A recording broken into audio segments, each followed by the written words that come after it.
Hey guys, what's up? Welcome back to the channel. It's Cynicalex coming to you live, not live, pre-recorded from Dubrovnik, Croatia. I'm having an amazing time here, but I know that you're really here, not for my hair or what I'm doing, but for Marvel Future Fight. So let's get into the patch notes. I apologize for the delay. I was on a trip. I was on a tour. I could not get to the patch notes earlier. So we have the patch notes for the upcoming Halloween-themed, you can call it a premium update. It's sort of like a special holiday update like we have for Christmas, like we have for summertime, and now like we have unfortunately for April Fools. So 2 new uniforms for Morgan Le Fay and Black Bolt. Tier 3 for Morgan Le Fay, Tier 4 for Black Bolt. They're both getting artifacts. Also, as you can see here from the notice, this is going to be a rolling patch, so it's not going to go down for maintenance. This is not a full update, so don't expect all the bells and whistles of a full update. This is just something to tide people over until the next full update, maybe so that they can better align the next update or the next update with Wakanda Forever. We're not sure. So yeah, rolling update is going to start tonight at 8 p.m. Pacific, which is 11 p.m. Eastern, which is 5 a.m. for me. Unfortunately, I will not be live streaming that, but I will be making content. So Black Bolt is getting the full cost crystal uniform. I know you're looking at that number 1750 and you're thinking it should be discounted 40%. It's not discounted. So keep in mind, like Cable's crystal uniform, like Quicksilver's crystal uniform, like Deadpool's crystal uniform, and Lady Deadpool's crystal, these will never be discounted. They will never be 40% off. And they also will not be on sale until the next event. So there's a lot of FOMO here. I'm going to keep that in mind and try to keep things as, you know, balanced and honest as possible. But yeah, a lot of people feel FOMO, you know, fear of missing out on these uniforms, and so they just jump on them regardless of whether they're going to be meta. Now, as far as Black Bolt goes, he becomes a supervillain, which is a little bit tricky. We don't actually have that many good universal supervillains, especially in the tier 4 category. However, keep in mind, he's originally a hero, so he will maintain the order, I believe it's order, instinct, just like Thor does. Okay, so he's not gonna have that cruelty or whatever, destruction, whatever it is. Anyways, he's still inhuman, so he doesn't pull the Miss Marvel treatment. He gets 25% damage reduction, which is up from 10%, which is quite nice. His ultimate ability changes from Fury of the Midnight King to Fallen King's Scream. I don't know about you, Tywin Lannister getting shot on the toilet kind of vibes here. I want to hear what the Fallen King sounds like when he screams. Maybe a bit of Joffrey for those who like poison and choking. But anyways, his tier 3 looks better now, but we're going to have to wait and see. It's all about the animation, right? The tier 3 animation for Black Bolt is so bad. We got to see if they improved that, if they changed it up, whatever. I do expect with a name change, I do expect an animation change. Maybe it's a full iframe. Maybe it's an entirely new animation. His leadership, it says that it's changed, but it's not. It's the same as the old uniform, which was an upgrade from his previous looks where he had like 24% all attack or 30% energy attack. But anyways, it's not an upgrade from the last uniform. He now gets 30% chain hit instead of, I believe, 25%. He gets more skill damage, bonus damage. His debuff passive, Cosmic Awareness, is much better now. So it basically is a PvP leadership for himself, and it gives him Ignore Iframe, just him, Ignore Iframe for 5 seconds. So that could be powerful for PvP, but he doesn't have any other abilities for PvP. So I don't want to make it sound like he's a two-way character. It could be great for PvE, PvP. I'm not trying to say that. I'm just trying to say that it's very rare that we get characters that give themselves an Ignore Iframe buff. Shang-Chi is another example of this, where his tier 3 skill gives all of his skills Ignore Iframe. So when he gets debuffed, all of his skills will have Ignore Iframe for 5 seconds. That is potentially quite strong if you can pair that with something like a Mighty or Brilliant Greed CTP. So he gets hit, he gets debuffed, he triggers Cosmic Awareness right away. It triggers the ambush proc from his greed, and he just pops off. However, like I said, not trying to sell him as a PvP character, just speculating, doing a little bit of theory crafting up here in the old noggin. Maybe Commander can provide some better insight on that once he gets to testing. Anyways, as far as his skills go, what I like the most is that he has V-Pad on his 4th skill. I love V-Pad. I think it's really fun to move around. He has accumulation now on his 3rd skill. Or actually, he always had accumulation. But anyways, he keeps the accumulation. I think they may have dialed down the percentage. Oh, the percentage is the same. It's still 0.7%. So we'll have to see how much better he is. He has invincibility. He has a very small little finger damage proc of 33%, and then he gets a 15% heal with a nice frenzy buff. Now the 15% heal and the frenzy buff are actually the same. They're just extended, so the frenzy buff lasts 3 seconds longer. So it actually seems like he has a lot of the same buffs. The only new buffs he seems to get besides the passive ones is the immunity on his 5th skill. So he may be tankier this time, but we're really just going to have to see. The thing is, with these uniforms, with these full cost uniforms, historically, the male uniforms have been bad. So Cable's summer uniform is the one exception, but like Deadpool's uniform is bad. It's only good to buff Gwenpool. Quicksilver's uniform was not very good. You know, even right when it came out, it wasn't that good. So traditionally, historically, the male characters in these updates have been kind of shafted. So we'll have to see. We'll have to see. We also want to test him very thoroughly at tier 3 with the uniform so that we don't get confused or, you know, fall in love with him based on level 80, based on tier 4, and then it sort of gives you an incorrect evaluation for the character. Morgan Le Fay is the other one getting a uniform, and in typical Netmarble fashion, it is paywall, baby. They want to make those big bucks on the simps. So if you're a simp for Goth Mommy, like I am, you're going to have to fork over $20 or $30, depending on whether you have patience. If you have patience, you can save $10. If you don't have patience or you don't want to wait a week, it is a week, then you have to spend the $30. A lot of people already out on the forums on Reddit complaining that this shouldn't be, you know, it shouldn't cost real money. You should be able to get it for free, etc. We know by now that this is how they do things. And I can see the point of view, just to cover it briefly, of players saying it's unfair to give a free-to-play character, right? Because you can get Morgan Le Fay for free. To give a free-to-play character a paywall uniform, they did that to Storm as well, and Silk. You can kind of see the pattern. So yeah, on the one hand, I'm really happy she got a rework. On the other hand, I can kind of sympathize with players that are saying that. However, the good thing about MFF, as always, you don't need this uniform. There is not one piece of content, or even there's not two. So there definitely isn't one piece of content where you're going to need this uniform to complete the content. Is she going to make some content easier? Absolutely. Is she cool? Is she goth mommy? Yes. That's kind of how it is.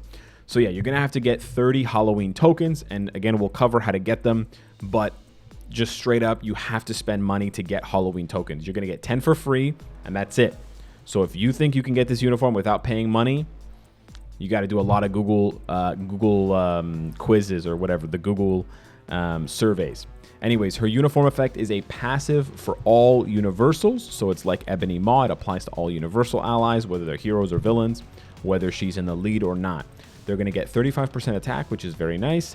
They're going to get 35% increased damage to boss types, which is interesting. It works very well for PvE. It has no effect for PvP. So keep that in mind. That's not a PvP buff. So before people get all crazy, like, oh, crazy buffs for universals, for Thanos in PvP, it's not going to work like that.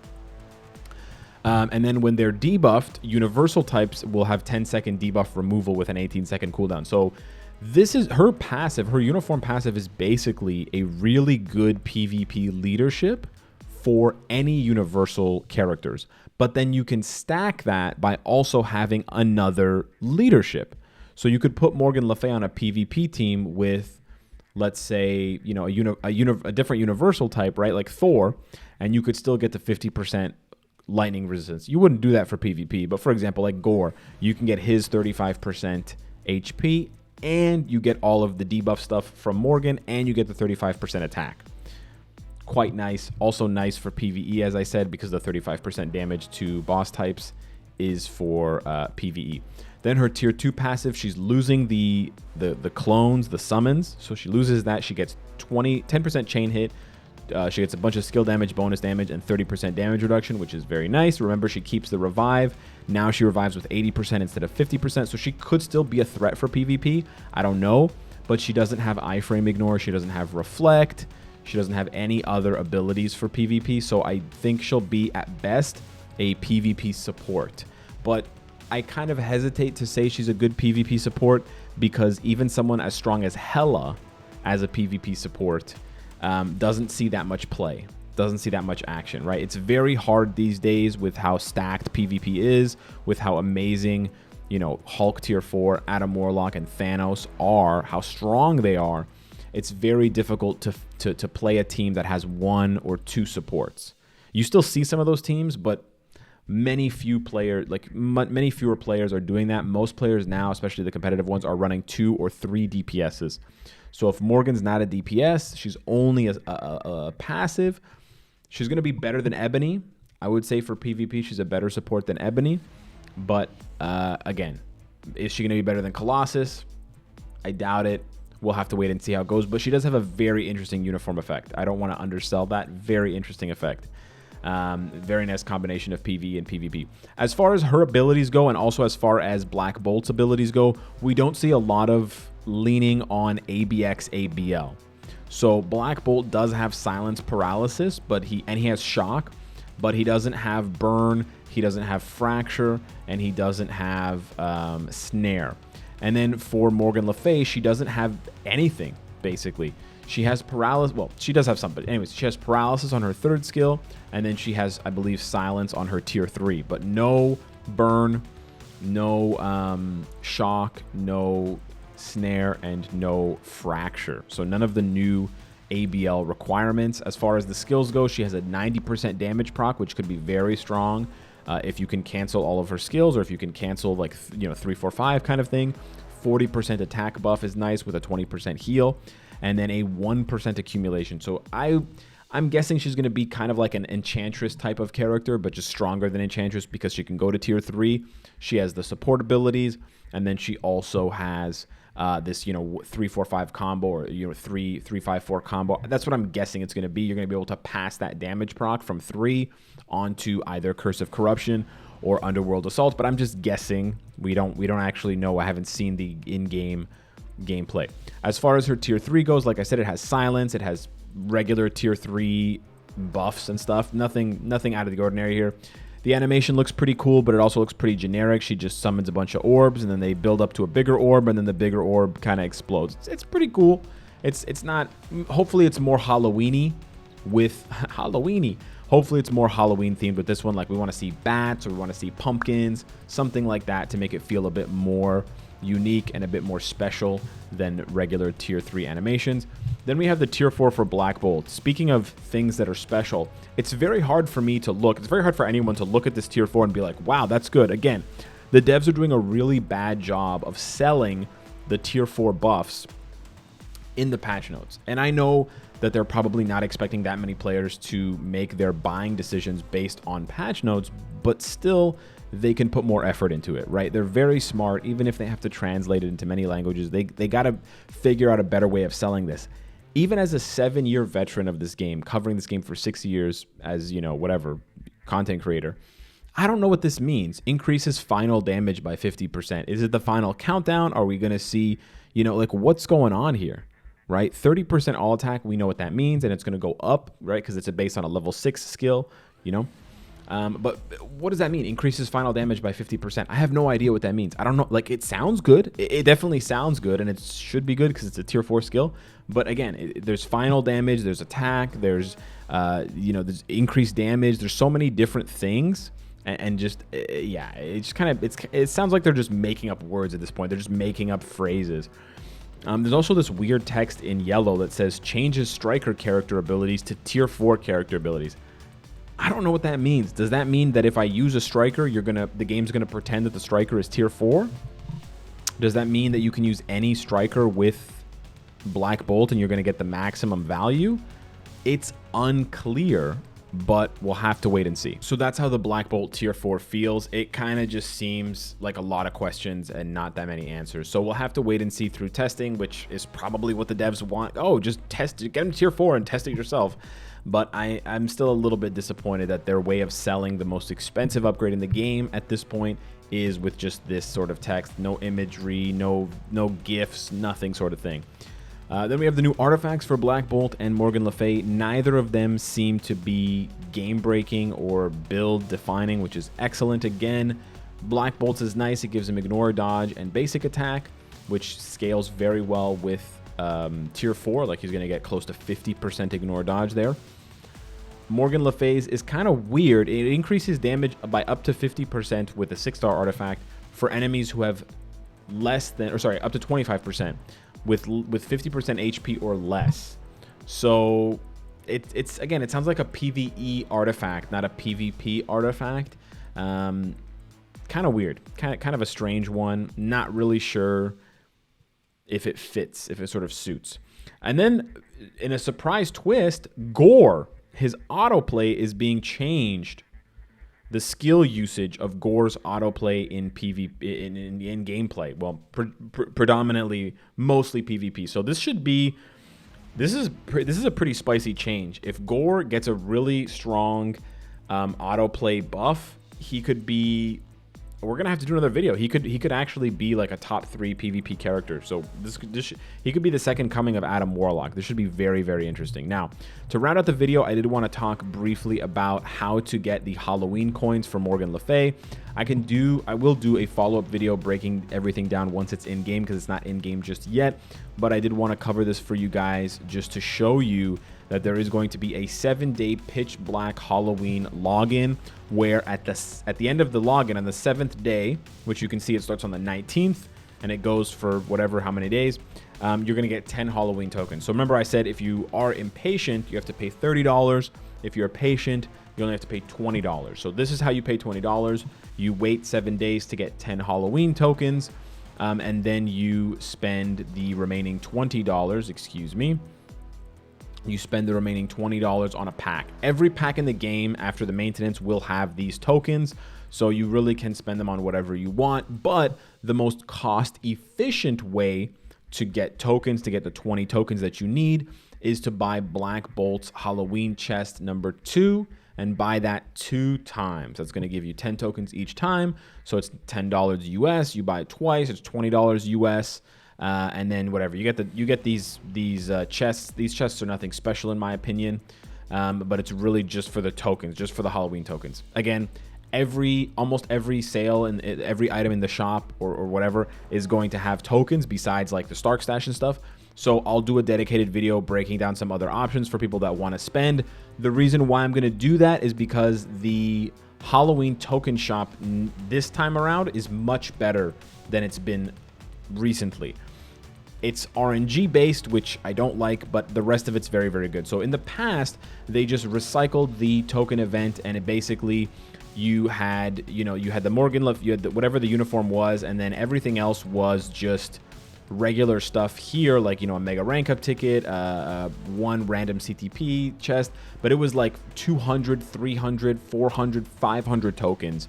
So you had to spend $300, $400, $500, because it's usually $1 per token, right? 10 tokens, $10, to get the tokens to buy this stuff. So everyone was just like, what am I going to do? Like, I'm not going to get 600 tokens. I'm not going to buy any of this stuff. They changed it completely this time. Now they're focusing on RNG. They're focusing on these Halloween token random chests. So for the price of 15 tokens, which is still expensive, again, it's on average $15. So again, you're not going to spend $15 for one chest, but if you want to buy something, right, you want to buy a pack that gives you whatever, you're also going to get tokens, and then you can use those tokens to get the uniform, of course, which I recommend, and then you can use them on this Halloween token shop random chest. Now, the limit on that chest is 200 purchases, which is crazy. That means, theoretically, if you bought out everything in the shop, if your parents were ultra rich or you're ultra rich, you could collect up to 3,000 Halloween tokens. I don't even know if that's possible, but that's crazy if it is. We're talking tens of thousands of dollars spent. However, the Halloween, I'm not going to lie, the Halloween token chests do seem kind of spicy. They have your regular tier 2 materials. They have some whatever rewards, but then they have the possibility of dropping Odin's Blessings. They have the possibility of dropping not only books, but Vishanti books. They also have the possibility of dropping premium cards, CTPs, all 11. That includes the veteran CTP. And it also has a chance of dropping tier 4-star and 5-star artifacts. You can see there's only 24 of them, which means that it's only the most recent 24. So it's not going to include like the old ones like Shang-Chi, Sharon Rogers, Luna Snow. So actually a lot of the bad artifacts get taken out of the pool. And most of the recent artifacts include most of the tier 4s in the game, all the way back to maybe Thor, something like that, or possibly back to Iron Man. So I'm not going to lie to you. I'm probably going to buy a little bit more than I normally would to get a couple of these chests to try my luck. However, the phrase try my luck is riddled with gambling RNG. You know, you're lying to yourself, you know, huffing that copium. So I do want to caution you against doing that, especially if you don't normally spend a lot of money in MFF. As far as the other rewards there, the candy bundle, the witch hat, and the jack-o'-lantern, those are tied to the shield event. Now, again, I'll make a separate video on this shield event once it goes live, but it's the same as the other event. We incorrectly believed that the instinct buffs would be permanent because they're much smaller than the last event that they did for Thor Love and Thunder, where it was 600 attack and 600 defense. Now it's only 175. Unfortunately, the devs still made it not permanent.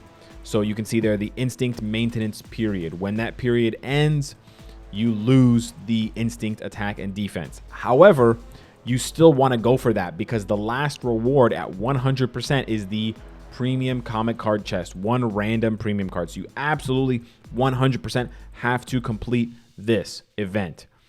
Again, I'll do a separate video about it, but yeah, if you, for whatever reason, if you're on the last day of the event and you don't have it 100%, you could spend some money to get some Halloween tokens, and then you could exchange the Halloween tokens for bundles. Again, if you really just wanted to wail on the event, I think you need, like, I can't remember how many of each you need, but I don't think any one of them is 30. Anyways, I'm not saying you would do this, but you could theoretically, right, for like 150 bucks, you could just buy out all of the candy bundles, witch hats, and jack-o'-lanterns, and just be done immediately with the instinct event.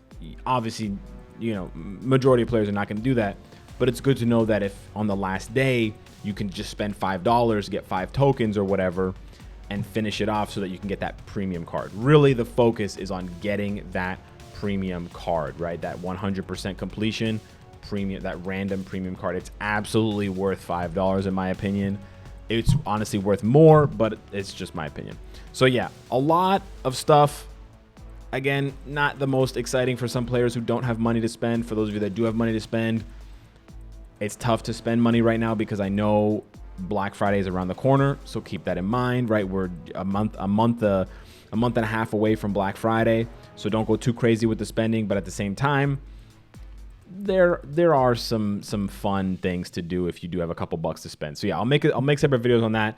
But that's my breakdown. Those are my thoughts on the patch notes. Mostly good and some surprises, but we'll have to wait and see. We'll have to test things out and wait and see. So my next video will be testing them out and seeing. So yeah, thanks so much for watching. Subscribe if you're not already.